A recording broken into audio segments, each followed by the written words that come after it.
Bonjour à toutes et à tous, j'espère que vous allez bien. Je suis encore ravie de vous retrouver aujourd'hui, de me retrouver dans vos oreilles.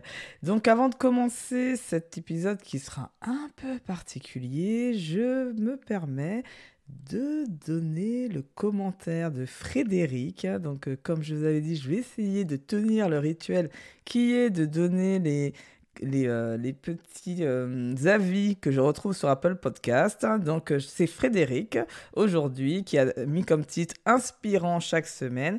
Elle nous écrit: Je suis tombée également dans le management il y a bien longtemps et me retrouve beaucoup dans les conseils de Fabienne qui parle vrai, sans tabou et prenant même à contre-pied certaines injonctions comme le laxisme. J'espère que vous l'avez écouté cet épisode d'ailleurs. Et qui, par ses exemples personnels, donne de la contenance réelle à du contenu fort pertinent. Merci à toi, Frédéric T. Donc, merci beaucoup, en tout cas, Frédéric, pour ton avis. J'essaie de faire de mon mieux chaque jour. Quatrième accord Toltec, vous le savez. Donc voilà. En tout cas, aujourd'hui, je voulais... donc, j'ai pas de plan. Figurez-vous que je n'ai aucun plan. Je ne sais pas ce qui va se passer dans les 20 prochaines minutes. La seule chose que je sais, c'est qu'aujourd'hui, j'ai décidé de vous parler de ma transformation personnelle. À tout de suite. Bienvenue chez Je suis manager et je le vis bien, le podcast au service de l'épanouissement personnel et professionnel. Je suis Fabienne Wiltor, Happy Coach professionnel certifié, conférencière en entreprise et dirigeante de la société Oser Être. Je vous livre dans ce podcast des clés d'auto-coaching expliquées simplement et sans langue de bois. Ces clés activables rapidement vous permettront d'améliorer votre bien-être, de faciliter vos interactions avec les autres et de développer les soft skills indispensables à tout manager digne de ce nom. Donc, pour commencer cet épisode, je voulais parler parce que, au final, je me suis rendu compte, que ce soit avec mes clients ou ce que j'entends, ce que je vois sur les réseaux sociaux, qu'on voit un peu le haut de l'iceberg. Donc, on voit les gens qui ont des belles transformations, qui ont une vie de rêve, qui montrent à quel point ils kiffent leur vie. Et ça peut donner l'impression, vous allez me le dire si c'est cette impression-là, mais je pense que ça peut donner l'impression que ces gens-là ont de la chance ou que c'est facile pour eux et que tout leur réussit. Or, ce n'est pas le cas. Et je me suis dit que j'avais envie de faire cet épisode pour un peu rétablir ce que signifie réellement une transformation, puisque moi-même, j'en suis la preuve. Je suis une autre personne. J'ai changé radicalement. C'est-à-dire les personnes qui me connaissaient avant, que ce soit même niveau physique, on va dire, parce que j'ai même changé de coupe de cheveux. Je suis dans un certain bien-être qui fait que, par exemple, j'ose m'affirmer et j'ose être moi. Je n'ai plus de tabou, je n'ai plus le regard des autres n'est plus important pour moi en fait. C'est-à-dire que ceux qui m'aiment, je leur rends bien, et ceux qui m'aiment pas, tant pis, c'est pas grave, je passe à la suite puisque voilà, ça fait partie du fait d'assumer qui on est. Et donc voilà. Et ça, je suis passée par un certain nombre d'étapes avec vous, que je voulais partager avec vous parce que ça a été dur en fait. Et il faut le savoir qu'une transformation comme j'ai pu l'opérer, c'est long. Et deuxièmement, il y a des moments, des phases, heureusement que c'est pas tout le long, heureusement, mais il y a des phases qui peuvent être très douloureuses. Et l'idée, c'est pas de vous en dissuader, puisque je suis ravie d'avoir franchi ces étapes et justement d'avoir la vie que j'ai aujourd'hui. Mais ça m'a nécessité des efforts, de la discipline, de la persévérance, de la confiance aussi en moi. Ça m'a nécessité d'avoir aussi un entourage qui est stable, qui soit stable pour moi. Et donc, je vous ai expliqué les étapes clés qui ont fait cette transformation pour que j'espère, vous aussi, ayez envie d'entamer ce cheminement, mais que sachez que déjà, c'est un vrai cheminement, ce n'est pas une méthode. Parce que, on peut entendre sur les réseaux sociaux, des pubs, qui vantent les mérites de la méthode qui vous permet de devenir la meilleure version de vous-même, ou la méthode qui vous permet d'avoir le business de rêve, ou la méthode qui vous permet d'avoir le job de rêve. En fait, ça n'existe pas. La méthode, c'est vous qui devez la créer et c'est pour ça que c'est difficile.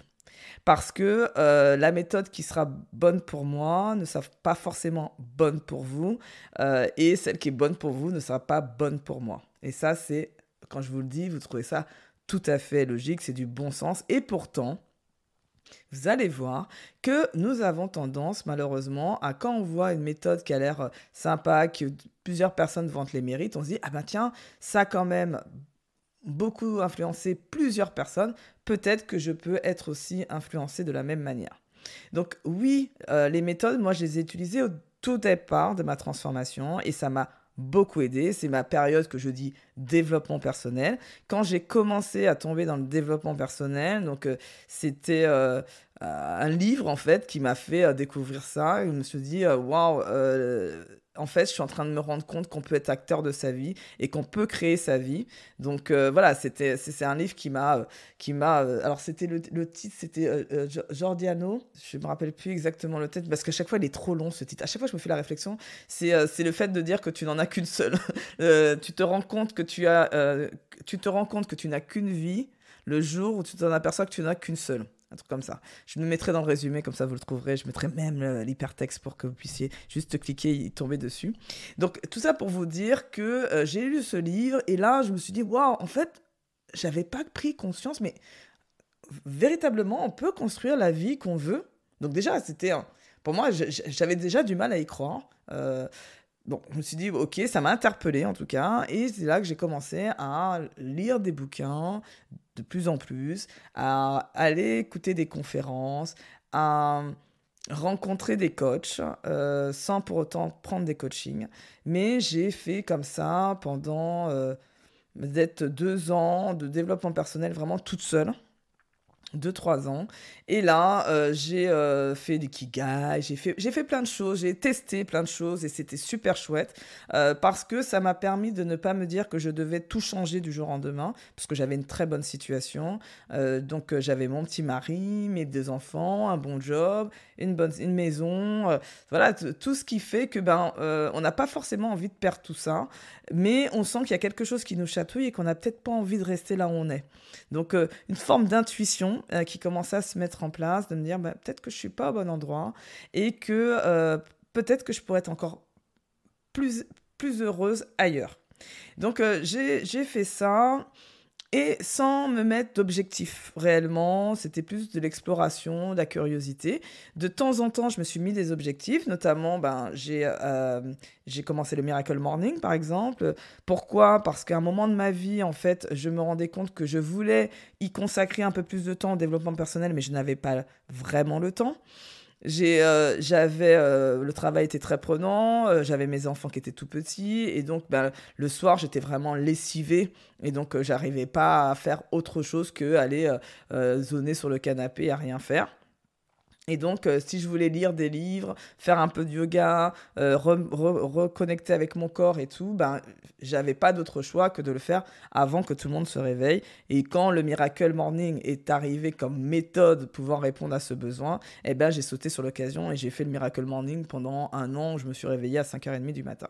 Et ça m'a beaucoup aidé justement à prendre ce recul, à me poser les bonnes questions, à avoir le temps justement de me poser ces questions que je n'arrivais pas à prendre par ailleurs, qui a fait que la conséquence, il y a des choses que j'ai commencé tout doucement à éliminer. Donc notamment, j'ai éliminé la télé, par exemple, parce que je me suis rendu compte que je pouvais encore gagner du temps en éliminant la télé. Donc 2h30 par jour, plus le week-end, parce que j'étais aussi une très grosse addict de la télé. J'aimais passer beaucoup de temps devant la télé.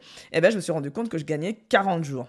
Et donc, quand j'ai vu ce chiffre-là, j'ai dit, oh punaise, imagine 40 jours de développement personnel où je peux travailler sur moi et essayer de voir ce qui me plairait à faire dans la vie. Mon objectif n'était pas vraiment de me transformer. Mon objectif était vraiment de trouver le job de mes rêves.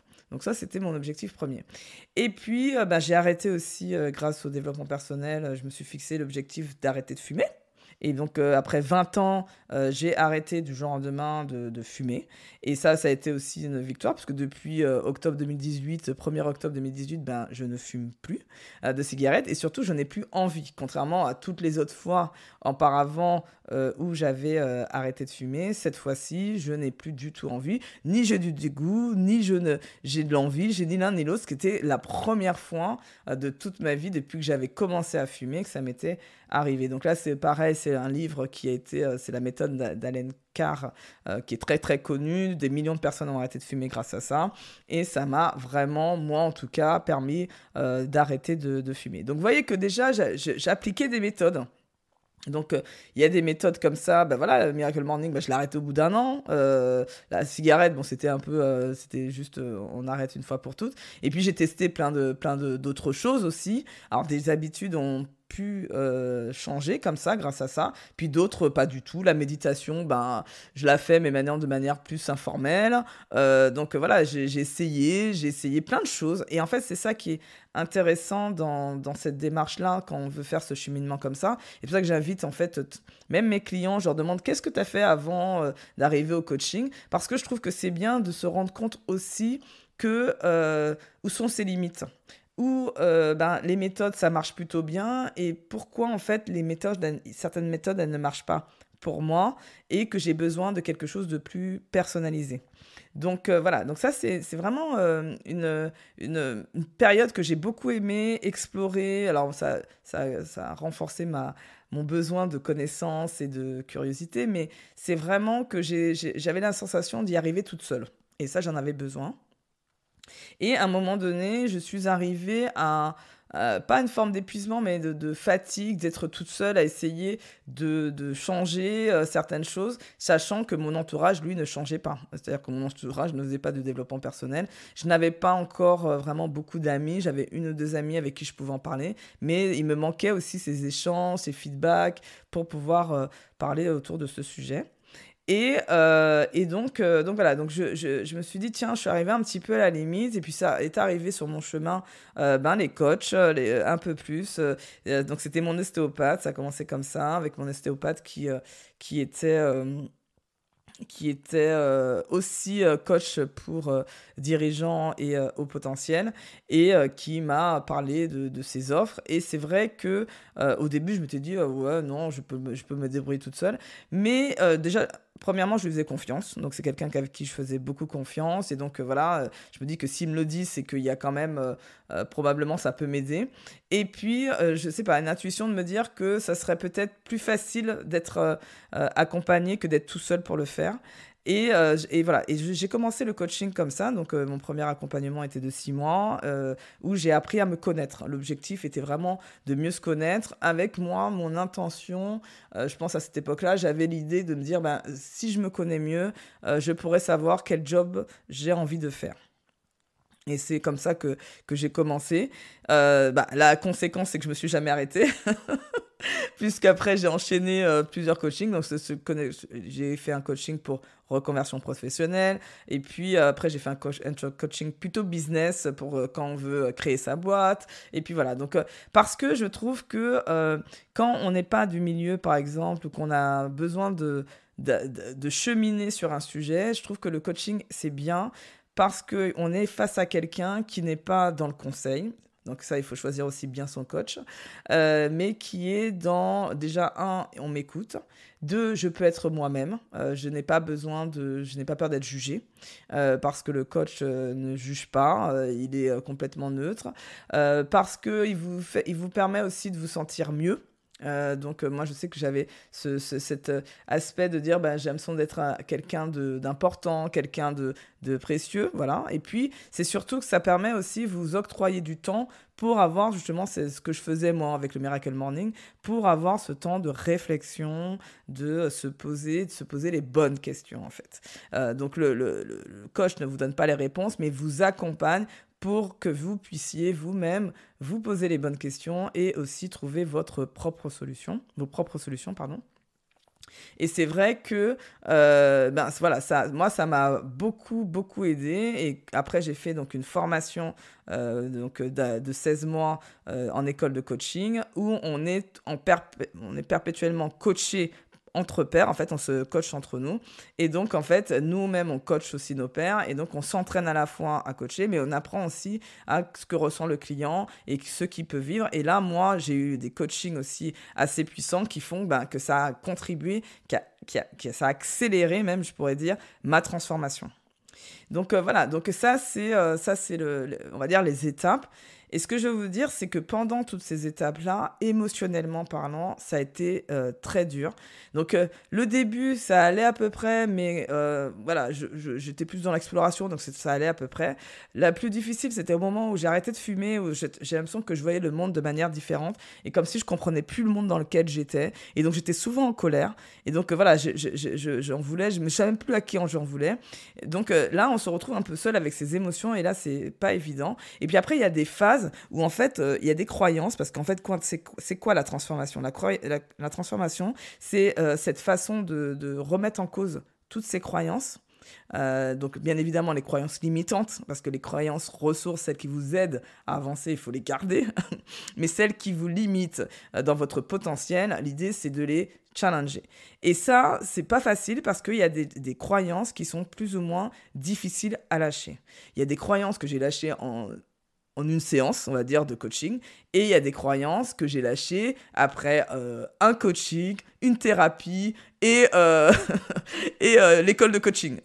C'est juste pour vous montrer, voilà. Et il faut accepter aussi que quand ces croyances qui sont bien plus profondes, eh ben, elles prennent du temps, en fait. Donc c'est ça que je veux dire, c'est que il y a des croyances qu'on peut... il suffit de switcher et c'est OK. Et puis, il y a des croyances qui sont vraiment de l'ordre de votre personnalité, de qui vous êtes, et que justement, ça vous a aidé jusqu'à présent à vous construire.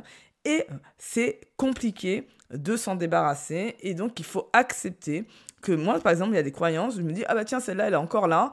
Et ben, j'accepte aussi de dire, je vais vivre encore avec. Et quand ça sera le moment, et je saurai à quel moment je me fais confiance, et ben, je vais la lâcher. Je vais donner un exemple très concret que j'aime donner souvent, c'est sur celle de se débrouiller tout seul. Moi, j'ai été élevée avec cette croyance qu'on doit apprendre, croyance, valeur, je ne sais pas dans quel ordre, mais en tout cas, c'est quelque chose qui était ancré en moi, qui dit qu'on doit se débrouiller tout seul. Donc, ça signifie que si je ne demande jamais de l'aide, ça signifie que j'ai un driver chez moi qui est soit fort, qui est très important. C'est-à-dire que j'ai bâti en fait une sorte de carapace, une sorte d'armure en fait pour parer les coups. Et en plus, quand j'ai mal, je me dis même pas mal. C'est ça que ça veut dire. Donc ça se traduit par des comportements. Donc les croyances se traduisent en comportements. Ça se traduit par des comportements qui est que... on peut aller jusqu'au burn-out sans même que personne ne s'en aperçoive. Ce qui a été presque mon cas, parce que je pense que j'y allais, j'avais beaucoup de symptômes avec du recul.